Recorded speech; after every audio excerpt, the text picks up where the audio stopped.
नमस्कार, जय हिंद, जय भारत। भारतीय अवाम ताकत दल अपने भारतीय भाई बहनों अर्थात अपने देश भारत की जनता अर्थात अपनी भारतीय अवाम से भारतीयता आधारित आपसी श्रद्धा, भारतीयता आधारित आपसी स्नेह, भारतीयता आधारित आपसी प्रेम, भारतीयता आधारित आपसी अखलाक मोहब्बत, भारतीयता आधारित आपसी सहयोग, भारतीयता आधारित आपसी सम्मान, भारतीयता आधारित आपसी एकता, भारतीयता आधारित आपसी भाईचारा तथा भारतीयता आधारित आपसी सद्भाव को समझने व उसे आत्मसात करके वैसा ही आचरण एवं व्यवहार करने हेतु और इसके पूरे देश में प्रचार प्रसार करने हेतु और प्रत्येक देशवासी को इसकी अहमियत और महत्व को समझाकर उसी अनुसार आचरण एवं व्यवहार करने हेतु और प्रत्येक देशवासी को अपना ही भारतीय भाई बहन मानकर समझकर अपनाकर उनके साथ वैसा ही आचरण एवं व्यवहार करने हेतु सतत सदैव और हमेशा अदब के साथ आदर के साथ अर्ज करता है, विनती करता है। अब हम सभी लोग उस प्रकरण पर बात करेंगे कि जो हमारे देश में एक विचित्र मना स्थिति बनी हुई है और जो हमारे भारतीय एकता, भारतीयता, राष्ट्रभक्ति और हमारे जो अमर शहीद हैं राष्ट्रभक्त शिरोमणि नेताजी सुभाष चंद्र बोस से लेकर के अमर शहीद श्रीमती रानी गडलियू इत्यादि की भावना जो पने भावना लाने में जो रुकावटें हैं, जो दिक्कतें हैं, उसके विषय में एक परिचर्चा जो है की जाएगी। देखिए, जो भी परिचर्चा की जा रही है उसका केंद्र बिंदु है हमारा राष्ट्र भारत और अपने आदरणीय भारतीय भाई बहन अर्थात अपने आदरणीय अपनी भारतीय अवाम, ये दो केंद्र बिंदु है और इन्हीं से भक्ति जो है वो देशभक्ति है। लेकिन इन स्वार्थी तत्वों ने राष्ट्र से भक्ति या अपने आवाम से भक्ति से हट करके या तो अपने इनकी कीमत अपने दल को मजबूत करना और दल का इस तरह से इस्तेमाल करना कि वो सत्ता हथियाए और सत्ता के बाद लूट, इस तरह की बात की गई।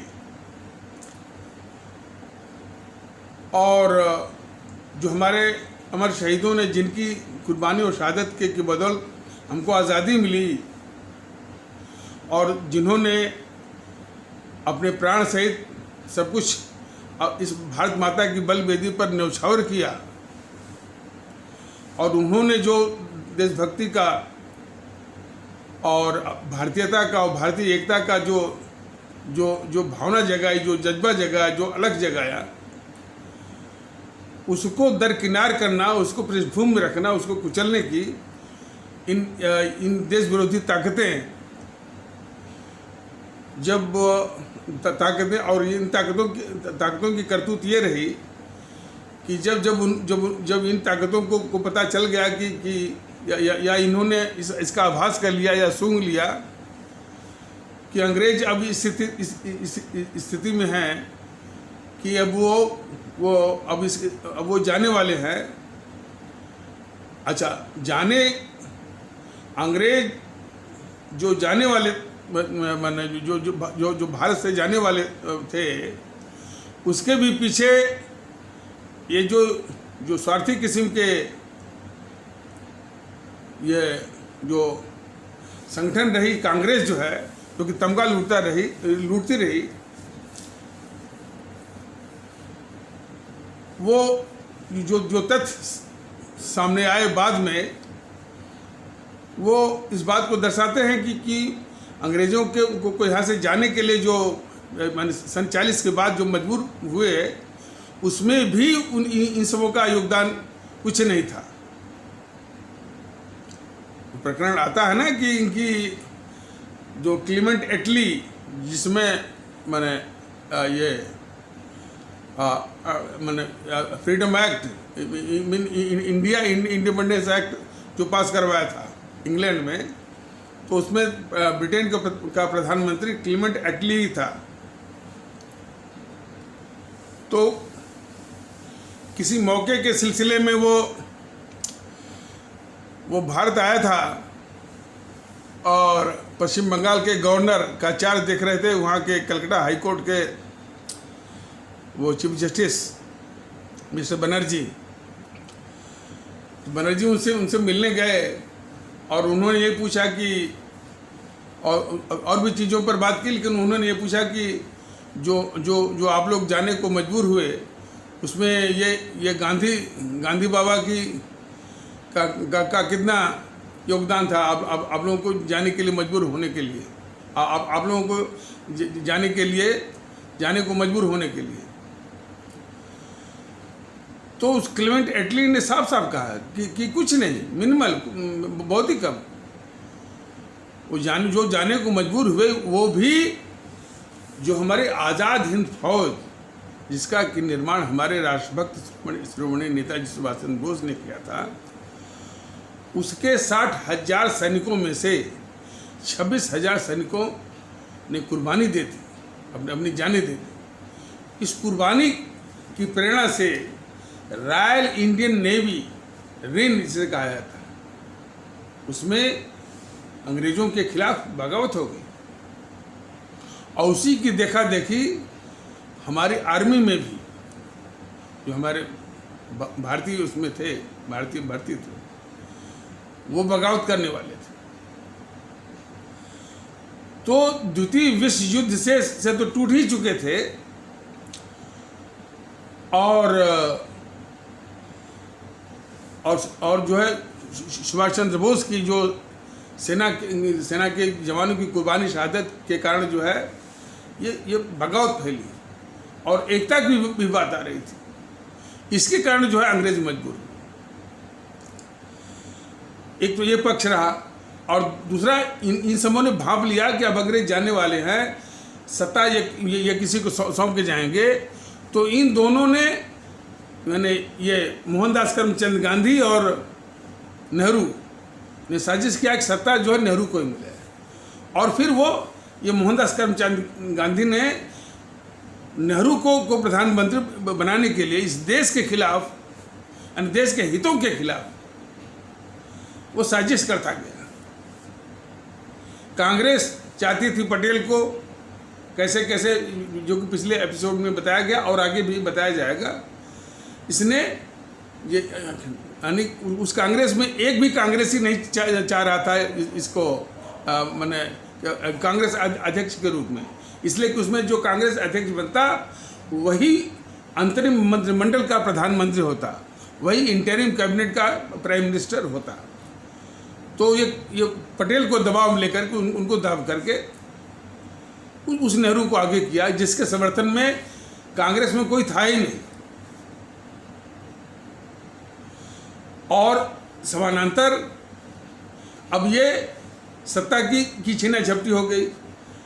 नेहरू को देख करके, और जो देख करके जिन्ना साहब, जो कि नेहरू से ज़्यादा सीनियर भी थे, ज़्यादा काबिल भी थे और बहुत सीनियर बैरिस्टर भी थे, सब कुछ था, हाँ, तजुर्बा भी था उनको, तो उन्होंने उस पद का दावा ठोक दिया।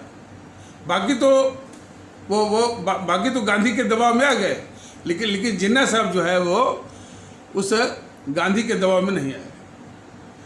और बाद में अब मैंने वो इस इतिहास जो इन सबों ने इतिहास लिखवाया है, उसमें भी किया है कि ये कांग्रेसी जिन्ना से इसलिए नाराज हो गए कि उन्होंने बापू न बोल करके उनको मिस्टर गांधी कह दिया। अरे उन्होंने तो मिस्टर गांधी कह दिया, वो तो एक बात है। जिस गद्दार नेहरू ने प्रधानमंत्री बनने के बाद उसी उसी मोहनदास करमचंद गांधी को मरवा दिया, उसका क्या?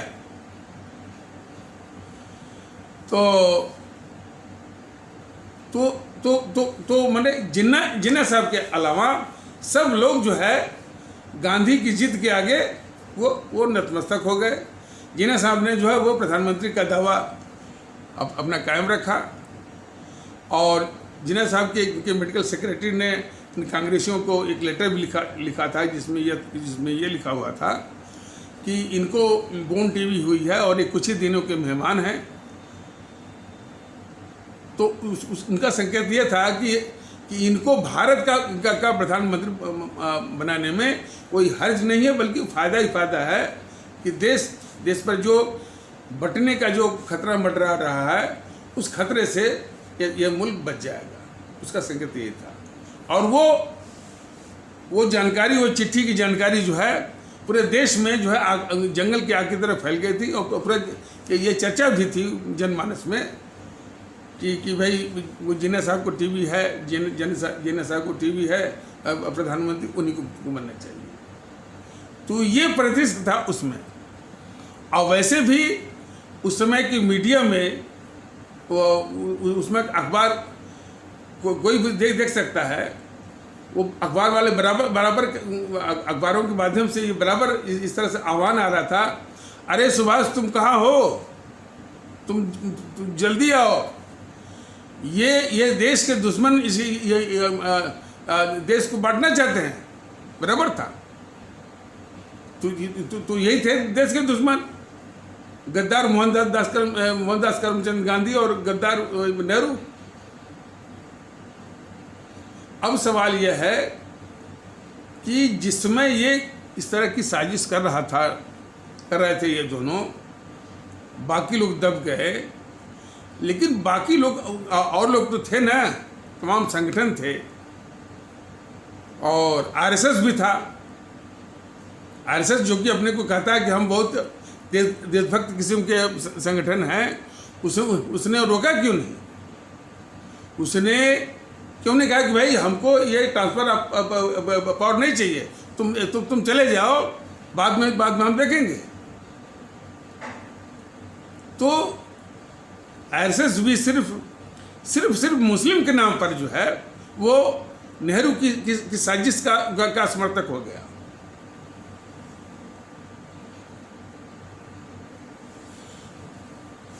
अब इसमें, अब उसके बाद ये 60-70 सालों से एक तरह की मानसिकता जो विकसित हुई कि नेहरू परिवार की ही पूजा, नेहरू परिवार की ही आराधना, उन्हीं का अस्तित्व गान ही जो है देशभक्ति है।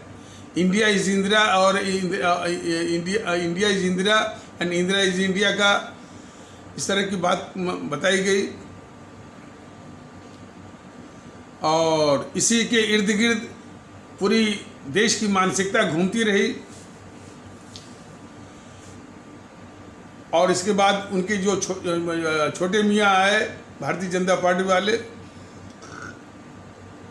ये सिखाया कि यदि हिंदुत्व को जिंदा रखना है तो बीजेपी के जितने प्रचारक हैं बस यही प्रचार करते हैं कि भाई कि यदि हिंदुओं की रक्षा करनी है, हिंदुत्व की रक्षा करनी है तो बीजेपी को लाओ। किसी ने ये प्रचार नहीं किया कि यदि इस मुल्क की रक्षा करनी है तो इस पार्टी को आना चाहिए। बीजेपी जो ये दोनों चुनाव जीती है, ये कदाप नहीं कही, ये कदाप इसने इस बात को नहीं कहा कि ये जीएनपीसी जो है इस देश के लिए खतरा है। इसने कदाप नहीं बताया कि नेहरू की क्या क्या गद्दारियां हैं, गद्दार इंदिरा की क्या क्या गद्दारियां हैं मुल्क के खिलाफ, राजीव की क्या क्या गद्दारियां हैं इसके खिलाफ, खुद जीएनपीसी गांधी नेहरू परिवार चंडाल चौकड़ी की क्या क्या गद्दारियां हैं इस मुल्क के खिलाफ। बीजेपी ने जरा भी नहीं बताया, सिर्फ यही पढ़ाती रही कि यदि हिंदुत्व को जिंदा रखना है तो बीजेपी को लाओ। ये बहुत ही खतरनाक जो है ये अवधारणा का। देखिए भारतीय जनता दल स्पष्ट कर रहा है कि यदि भारत राष्ट्र बचा रहेगा तो हिंदुत्व की भी रक्षा होती रहेगी, इस्लाम की भी रक्षा होती रहेगी और ईसाई की रक्षा होती रहेगी। लेकिन यदि इस राष्ट्र को ही कमजोर आप लोग करेंगे तो सब लोग जो है असुरक्षित हो जाएंगे। तो इन दोनों ने बहुत खतरनाक खेल खेला और छुटभइयों ने तो अति कर दिया।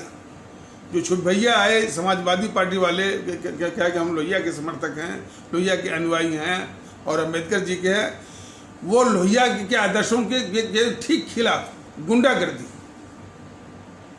और मायावती का वही है, वो नाम लेती है वो इनका बाबा साहब के सिद्धांतों के ठीक खिलाफ। बाबा साहब ने क्या कहा था? जाति विहीन समाज, और ये जातिवाद ही करती है ये, ठीक विपरीत। तो ये नए किस्म के नवाब राजा हो गए, नए किस्म के सामंतशाह हो गए, ये दोनों समाजवादी पार्टी वाले और बहुजन समाज पार्टी वाले। और उसी से जो है टीएमसी निकली है, उसी से एनसीपी निकली है, इसी जीएनपीसी से। शिवसेना को जीएनपीसी ने ही जो है खड़ा किया सन 70 के दशक में। शिवसेना वालों के चरित्र क्या था ये जाकर महाराष्ट्र में पूछ लीजिए। तो किसी भी तरह से यानी मुल्क से मोहब्बत होनी चाहिए, और देश के खिलाफ जो गद्दारी करता है वो सबसे घृणित व्यक्ति है। और इस तरह की बात की न कभी चर्चा हुई, न इन विचारों का मंथन हुआ, और न ये विचार लोगों के दिमाग में डाले गए। सिर्फ एक और हिंदू मुस्लिम, और वो भी घिनौने तरीके से। एक और ये आरएसएस, जीएनपीसी के इशारे पर आरएसएस ने इसको वो हिंदू राष्ट्र बोल दिया। आरएसएस जीएनपीसी का आंतरिक गठजोड़ है। यह भी देश को जानना बहुत जरूरी है। देश हमारा मुल्क, हमारे देशवासी, हमारे आदरणीय भारतीय भाई बहन इसी भ्रम में जो है वो भटक रहे हैं कि जो है ये आरएसएस और जीएनपीसी ये एक दूसरे के शत्रु हैं। ये सबसे बड़ा भ्रम है। It is the greatest Indian social hoax. Bharatiya Samaj का ये सबसे बड़ा ये छल है, कपट है कि ये दोनों एक दूसरे से लड़ते हुए क्वेश्चन करते हैं जनता के सामने, और जनता इसी में भटक रही है। और उसका अंजाम ये है कि अपने भारतीय समाज का वो तबका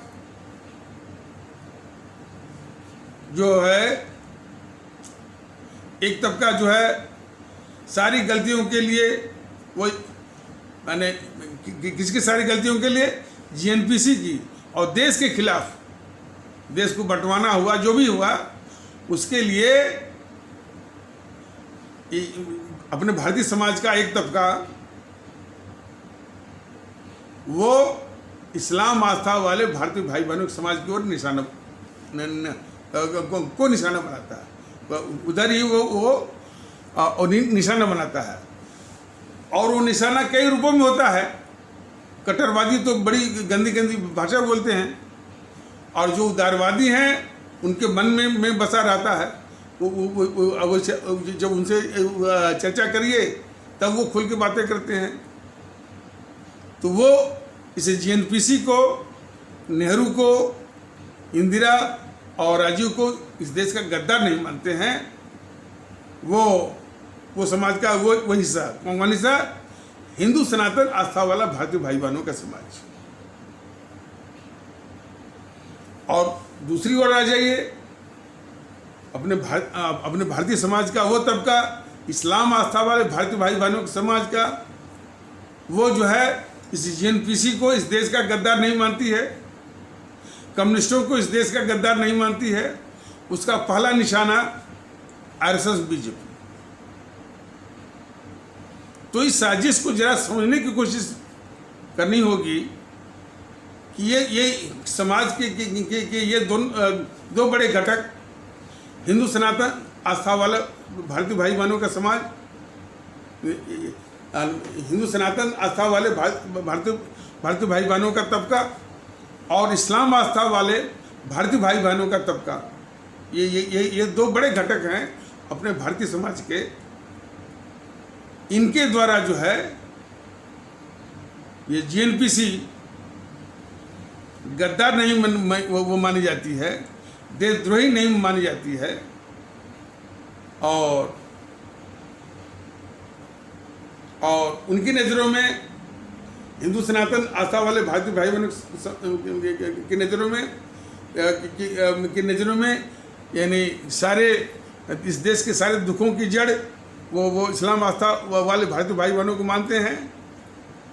और उसके ठीक जो है ये इस्लाम आस्था वाले भारतीय भाई बहनों का जो तबका है वो आरएसएस और बीजेपी को मानता है। तो दोनों ये साजिश को, ये बहुत बड़ी साजिश है। आरएसएस और इसका जीएनपीसी का जो गठजोड़ है, उसने एक बहुत खतरनाक दृष्टिकोण दोनों ओर वो विकसित किया हुआ है, जो कि राष्ट्र कैसे मजबूत हो उस भावना का बिल्कुल अभाव है, उसको कुचल दिया गया। यही कारण है। लेकिन भारतीय जनता दल बराबर इस बात को बताना चाहता है कि भारत राष्ट्र को बचाना, उसको मजबूत करना सबसे जरूरी है। और देखिए, भारत राष्ट्र की बात वो मोदी जी भी करते हैं, लेकिन उनके सारे करतूत जो है इस देश को आंतरिक रूप से कमजोर करने वाला ही होता है।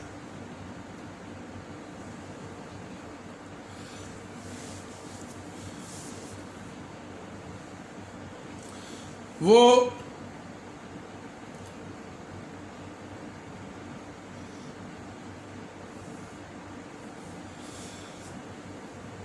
कन्हैया कुमार गिरोह जो जेएनयू के प्रांगण से नारा लगाता है कि भारत तेरे टुकड़े होंगे इंशाअल्लाह इंशाअल्लाह, भारत की बर्बादी तक जंग जारी रहेगी। इसको मोदी जी और बीजेपी के लोग देश के खिलाफ गद्दारी नहीं मानते, शब्दों से जरूर कहते हैं, उनके शब्दों पर मत जाइए। मन से वो इस मन से और मन की जो माने उसकी चिंता है, उसके अनुसार वो कन्हैया कुमार को इस देश का के लिए खतरनाक नहीं मानते हो। बातें तो बड़ी ऊंची ऊंची करते हैं, नाम लेते हैं देश की अखंडता, संप्रभुता और क्या क्या, लेकिन जिसने हमारे देश की एकता, अखंडता और संप्रभुता पर जिसने सीधा हमला बोला, सरेआम बोला, आपने उसको ऐसे ही छोड़ दिया, उसको अदालत के हवाले कर दिया। अब अदालत फैसला करेगी इस पर। ये दुश्मन की सेना जब आक्रमण करती है हमारे देश पर, तो यदि हमारी सेना भी सोच ले कि ठीक है भाई, जब अदालत फैसला करेगी कि ये दुश्मन की सेना माने गद्दार है कि नहीं गद्दार है, तब हम गोली वो चलाएंगे, तब तो हो चुका ना। तो देश की संप्रभुता का एक तो बीजेपी वालों को ज्ञान होना चाहिए, देश की एकता अखंडता का भी ज्ञान होना चाहिए, ज्ञान भी होना चाहिए और उसके प्रति उचित संवेदना भी होना चाहिए, क्योंकि राष्ट्रवाद की बड़ी लंबी बातें करते हैं। और यदि संवेदना है तो उसको प्रमाणित भी करना होगा। कन्हैया कुमार को अदालत के हवाले करना ही जो है वो इस बात का प्रमाण है कि देश की एकता, देश की अखंडता, देश की संप्रभुता ये आपके लिए शब्द हैं, कोई आपकी भावना नहीं है। अब भावना है भी तो वो दिखावटी है।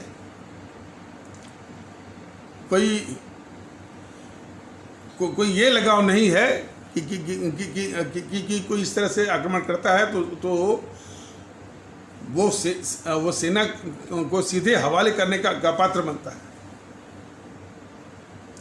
और देख लीजिए ना, बीजेपी के लोग देख लें और आदरणीय मोदी जी जो प्रधानमंत्री वो भी देख लें कि उनके इस करतूत का नतीजा क्या हुआ। 36 महीने में चार्जशीट बनी, फिर ये दूसरा गद्दार जो है केजरीवाल उस फाइल को लेकर के 8-9 महीने बैठ गया। फिर देश विरोधी जो शक्तियां हैं, ताकतें हैं, गिरोह हैं, उनको देश के खिलाफ गद्दारी करने के मौके मिल गए। तो वो जो कन्हैया कुमार वाला प्रकरण है वो इस बात को प्रमाणित करता है कि खासकर बीजेपी जो राष्ट्रवाद का मुखौटा पहने हुए है वो कितना छली और कपटपूर्ण तो है ही, कितना इस मुल्क का नुकसान कर रहा है, दुख दे रहा है। The nation is not only reeling, the nation is bleeding. हमारा देश लहूलुहान है इस बीजेपी के छलयुक्त कपटपूर्ण राष्ट्रवाद के कारण, जो कि कन्हैया कुमार जैसे इतने घोर गद्दार जिन्होंने सीधे वो चुनौती दी और हमला बोला हमारे देश की एकता, अखंडता और संप्रभुता पर। वही तो कहा जा रहा है कि यदि राष्ट्रभक्ति का 1% भी अंश होता है आदरणीय मोदी जी में, तो उसको सेना के हवाले करते। और ये बात ये शब्दों से कहते भी हैं। जब ये भाषण करते हैं तो इनके भाषणों को जरा सुनिए। ये कहते हैं हमारी सेना ने दुश्मन की सेना को जवाब दे करके अपने देश की संप्रभुता की और एकता और अखंडता की रक्षा की। निश्चित है कि जो भी हमारे देश की एकता, अखंडता और संप्रभुता पर हमला बोलेगा तो वैसे ही वो निपटाती है अपनी फौज। तो इसको भी निपटाना था मोदी महोदय, कन्हैया कुमार को भी निपटाना था। और कन्हैया कुमार ही नहीं, उसके समर्थन में जो राहुल आया था और उसकी पार्टी GNPC, माने जिसको आप लोग कांग्रेस कहते हैं, और सीताराम येचुरी और उसकी पार्टी CPIM, और D राजा उसकी पार्टी CPI, और ये जो GNPC का अवतार है केजरीवाल उसकी आम आदमी पार्टी, सबको सेना के हवाले करना था। तभी तो आपका राष्ट्रवाद जो है प्रमाणित होता। यही तो सिद्ध करता है कि आपका राष्ट्रवाद मैंने कितना नकली तो बहुत दूर की बात, कितना छलयुक्त है, कपटपूर्ण है, धोखेबाज है, विश्वासघाती है इस मुल्क के लिए। और मुल्क इसमें जो है वो लहूलुहान है। The nation is bleeding under the most deceptive nationalism of Shri Modi ji and BJP as well. तो ये समझने की जरूरत है। और तो यही कहा जा रहा है कि यदि ये प्रचार न करके कि मोदी जी को आना ये भले कर दें, लेकिन इन्होंने जो प्रचार किया कि देश में हिंदुत्व की रक्षा करनी है, हिंदू राष्ट्र बनाना है, हिंदुओं की रक्षा करनी है, तो मोदी जी को आना जरूरी है। ये दिमाग में डालें। इसके स्थान पर यदि ये प्रचार किए होते कि ये राहुल इस देश का गद्दार है, क्यों? कई ऐसे प्रकरण हैं, कोई एक थोड़ी है कि भारत तेरे टुकड़े होंगे, इंशाअल्लाह इंशाअल्लाह, भारत की बर्बादी तक जंग जारी रहेगी, उसके समर्थन में ये खड़ा था। तो ये गद्दार नहीं और क्या। तो ये बीजेपी ने प्रचार ऐसा नहीं किया। बीजेपी ने इसका भी प्रचार नहीं किया कि राहुल कितना बड़ा गद्दार है कि 2.25 साल पहले जब डोकलाम के मुद्दे पर ऐसी स्थिति बनी हुई थी भारत और चीन के बीच में, तो अपने दुश्मन नंबर 1 चीन के राजदूत से रात के 12 बजे मिलता है, वह देश की सबसे बड़ी गद्दारी है। ये बताना था पूरे मुल्क को, खास करके जो केरल के लोगों को बताना था। अरे पंजाब के लोग इतने देशभक्त हैं, वहां बताना था। देखिए इस संबंध में एक उदाहरण अब बिल्कुल यानी छोटे स्तर का उदाहरण ये बताया जा रहा है और मेरा खुद का अनुभव है। 2014 का चुनाव था लोकसभा का। मुझे लखनऊ से दिल्ली आना था। मैं जो है आलमबाग बस स्टेशन पर बस का इंतज़ार कर रहा था। चुनाव का माहौल था, तो जितने लोग इकट्ठा थे तो चुनाव के संबंध में चर्चा वो करने लगे। एक कोई जीएनपीसी का बड़ा चमचा था, बाकी और भी थे, कुछ सपा के थे, कुछ बसपा के थे, कुछ इसके थे। कोई कह रहा है कि हमारी पार्टी की इतनी सीटें आएंगी, इतनी सीटें आएंगी और इतनी सीटें आएंगी।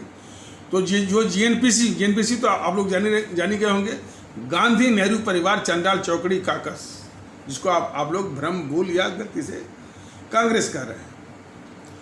तो वो कह रहा कि कांग्रेस की 10 सीट तो आएगी ही, जिसमें कि एक रायबरेली है, एक अमेठी है। हमने उस चमचे से पूछा कि ये जरा ये बताइए कि यदि रायबरेली के लोगों को, अमेठी के लोगों को ये बताया जाए कि जिनको आप ये नेता मानते हैं, नेता होता नहीं है, ये देश के सबसे बड़े डकैत हैं, डाकू, ये आपका पैसा लूटे हुए हैं, उनको समझाया जाए तो क्या वो लोग अपना दिमाग इतना जो है वो गिरवी वो रख के बैठे हुए हैं इसके पास। उनको ये बताया जाए कि भाई जिनको आप नेता मानते हैं, ये नेता नहीं है, ये डकैत हैं। जब ये सीधा ये हमला किया गया उस जीएनपीसी के चमचे के ऊपर, तो वह 30 सेकंड के लिए खामोश हो गया। अब उसका जवाब क्या है, जरा सुनिए। वो कह रहा है कि अरे साहब क्या बात करते हैं, आप ही का बेटा यदि कत्ल, बलवा या बलात्कार के केस में फंस जाए तो क्या उसको बचाएंगे नहीं। देखिए किस तरह का उत्तर दे रहा है। वो कह रहा है कि आप ही का बेटा यदि कत्ल, बलवा और डकैती और बलात्कार के केस में फंस जाए तो बचाएंगे नहीं। हमने कहा जनाब, ये सोनिया राहुल आपके बेटे और रिश्तेदार नहीं है, ये छठे हुए जो है अपराधी हैं। ये तो सिर्फ वोट के लिए आपके पैर भी पकड़ लेंगे, वो भी कर लेंगे, आपके कुछ नहीं, ये डकैत है।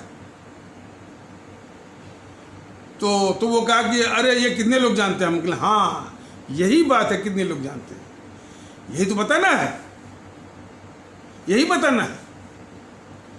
यदि देश तो वो नमूना है कि देश को बताया जाए कि ये जीएनपीसी के जितने नेता हैं वो नेता होता नहीं है, इस देश के डकैत हैं या छटे हुए अपराधी हैं या इस देश के छटे हुए गद्दार हैं। और बीजेपी को भी बेनकाब किया जाए कि ये जितनी भी देश के गद्दार और देश विरोधी ताकतें हैं, उसको ये बचाने वाली, उसको पालने वाली पार्टी है ये बीजेपी। ये भी बहुत मुल्क के लिए खतरनाक है।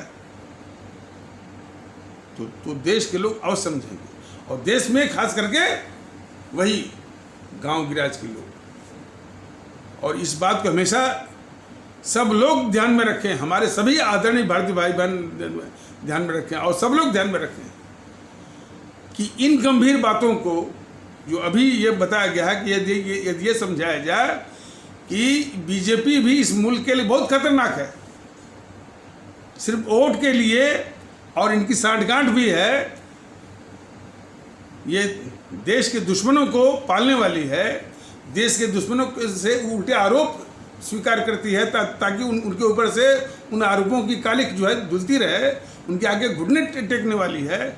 इस प्रकार ये देश के लिए बहुत ही नुकसानदेह और खतरनाक है और गद्दार भी है। इस प्रकार गद्दारों का समर्थन करने वाला, जिस प्रकार अपराधियों को शह देने वाला, अपराधियों को समर्थन करने वाला भाई अपराधी होता है। गद्दारों की रक्षा करने वाला, देश के दुश्मनों की रक्षा करने वाला, उनको पालने वाला भी देश का दुश्मन, देश का गद्दार है, और वही चरित्र है बीजेपी का। तो यदि देश को समझाया जाए तो निश्चित है कि लोग समझेंगे, और उसमें भारतीय आवाम ताकत दल को पूरा यकीन है, पूरा विश्वास है कि हमारे गांव गिराज के लोग अवश्य समझेंगे, और यही काम करना है। और हाँ, इस समझने में गांव गिराज के तो समझ जाएंगे निश्चित है, लेकिन जो संभ्रांत वर्ग है, ये मीडिया तो जानते हैं ये इतना स्वार्थी है और समाज का दुश्मन भी है, और ये इस देश का भी दुश्मन है। तो इससे घबराने की जरूरत नहीं है। आप सभी आदरणीय भारतीय भाई बहनों को तो स्वामी विवेकानंद की जो चेतावनी थी, जो उन्होंने 1890 के दशक में दिया था अपने देशवासियों के लिए, कि जब भी कोई अपने देश के हित की बात हो, कोई आपको अभियान चलाना हो, कोई किसी विचार का प्रचार प्रसार करना हो, तो ये गरीब लोग, आम लोग, गांव देहात के लोग आपका साथ जरूर देंगे। लेकिन ये जो संभ्रांत वर्ग है, जिसमें ये मीडिया, बौद्धिक वर्ग, ब्यूरोक्रेसी, जुडिशरी के रिटायर्ड जजेस और भी औद्योगिक जगत के अंबानी, अडानी और कौन, ये आपके साथ नहीं आएंगे। इसलिए उन शब्दों को याद रखिए, the only hope is from the masses, the only hope is from the masses, the light of this country is morally and physically dead. ये चेतावनी थी हमारे स्वामी विवेकानंद, इसको जरूर याद रखिए। लेकिन हाँ, यदि हमारे गांव गिराज के भारतीय भाई बहन भी समझ जाएंगे, तब भी इनका इलाज जो देशद्रोही मीडिया है, इस समाज का दुश्मन मीडिया है, इसका भी इलाज कर देंगे। जो इतना एपैथेटिक और स्वार्थी ब्यूरोक्रेसी है, इसका भी इलाज कर देंगे। जो स्वार्थी और एपैथेटिक जो जुडिशियरी है, उसका भी इलाज हो जाएगा। और जो है, और इसी से साठगांठ करने वाले जो उद्योगपति वर्ग है, जो ये इन दुष्टों के लिए तमाम वो चंदा देता है, उसका भी इलाज हो जाएगा। ऐसी बात नहीं, इसमें निराश होने की बात नहीं है, परिश्रम की बात है।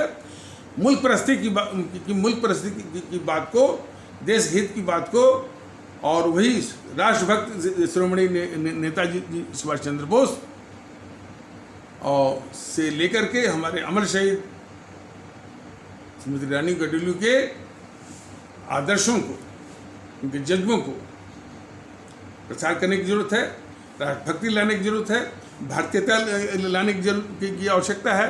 भारतीयता के ही आधार पर एकता, भाईचारा, आपसी सम्मान, आपसी सहयोग लाने की सख्त आवश्यकता है। और भारतीयता आधारित ही जो है राष्ट्रभक्ति, देशभक्ति, मुल्क परस्ती, अवाम परस्ती लाने की सख्त आवश्यकता है। वरना ये दोनों के दोनों जो है भारत राष्ट्र का बहुत नुकसान कर रहे हैं और भी कर देंगे। तो इनका सर्वनाश बहुत जरूरी है। और उस सर्वनाश की शुरुआत आदरणीय भारतीय भाई बहनों से यही निवेदन है, मतपेटी पर इनको जवाब दीजिए, देश का भी कल्याण होगा और इनकी अकल भी ठिकाने आ जाएगी। बीजेपी वालों की भी, जीएनपीसी की भी, वाम दलों की भी, और लोगों की। तो इन्हीं आवश्यक शब्दों के साथ इस आवश्यक परिचर्चा को विराम दिया जाता है। तब तक के लिए नमस्कार, जय हिंद, जय भारत।